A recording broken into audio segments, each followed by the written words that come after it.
नमस्कार. आपण पाहत आहात रणरागिणी न्यूज.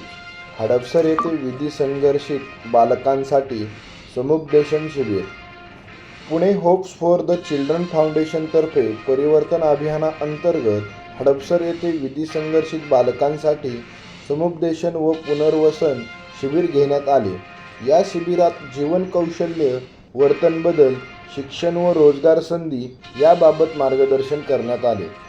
मयूर ढवळे यांनी बालक व पालकांना प्रेरणादायी मार्गदर्शन केले. यावेळी अतुल कुमार नवगिरे व संजय मोगले, निलेश जगदाळे तसेच पोलीस अधिकारी व अंमलदार व पालक उपस्थित होते. या कार्यक्रमास 40 ते 50 जणांनी सहभाग दर्शवला होता.